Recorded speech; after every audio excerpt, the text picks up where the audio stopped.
മക്കളെ അപ്പൊ എല്ലാവർക്കും ഒന്നുകൂടെ എല്ലാവിധ ആശംസകളും നേരുകയാണ് കേട്ടോ. 10ാം ക്ലാസ് എന്ന വലിയ കടമ മക്കളെല്ലാവരും മറികടക്കാൻ പോവുകയാണ്. പലരും LKG തൊട്ടോ 1ാം ക്ലാസ് തൊട്ടോ 5ാം ക്ലാസ് തൊട്ടോ ഒക്കെ ഈ സ്കൂളിൽ ഒന്നിച്ച് പഠിച്ച് വളർന്നവരായിരിക്കും അല്ലേ. അപ്പൊ ഒരുപാട് സൗഹൃദങ്ങൾ നിങ്ങൾ ഈ കാലയളവിൽ ഉണ്ടാക്കി എടുത്തിട്ടുണ്ടല്ലേ. അപ്പൊ ഇനി ഹയർ സ്റ്റഡീസിലോട്ടൊക്കെ പോകുമ്പോൾ പലരും പല കോഴ്സും എടുത്ത് പല വഴിക്ക് പോകുന്നവരായിരിക്കും. അതുകൊണ്ട് നിങ്ങൾ ഇപ്പോൾ ഉള്ള സൗഹൃദങ്ങൾ എപ്പോഴും കാത്തു സൂക്ഷിക്കാൻ ശ്രമിക്കണം കേട്ടോ. ടീച്ചർ എവിടെയെങ്കിലും ഒക്കെ വെച്ച് കണ്ടാൽ നിങ്ങൾ എല്ലാരും വന്ന് മിണ്ടത്തില്ലേ പിള്ളേരെ?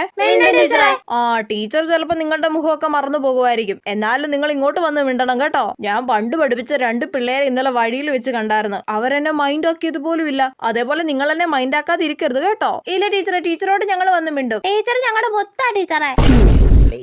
എടേ ഇത് നമ്മളെ 10ാം ക്ലാസ്സിൽ പഠിപ്പിച്ച ഇംഗ്ലീഷ് ടീച്ചർ അല്ലേ? ആ ശരിയാണല്ലോ. നീ ഒന്ന് മിണ്ടടി. നീ മിണ്ട്. നമ്മളെ മനസ്സിലായിട്ടുണ്ടാവോടി? ആ അറിഞ്ഞുകൂടടി. നമ്മൾ ഈ സ്ഥലത്ത് ആദ്യമായിട്ടല്ലേടി? ആ അതെ അതെ. എന്നാലും ഈ ഗ്രാമത്തിലെ സ്കൂളിൽ നമുക്ക് പഠിക്കാൻ പറ്റിയില്ലല്ലോ അല്ലേ? ആ അതെ അതെ.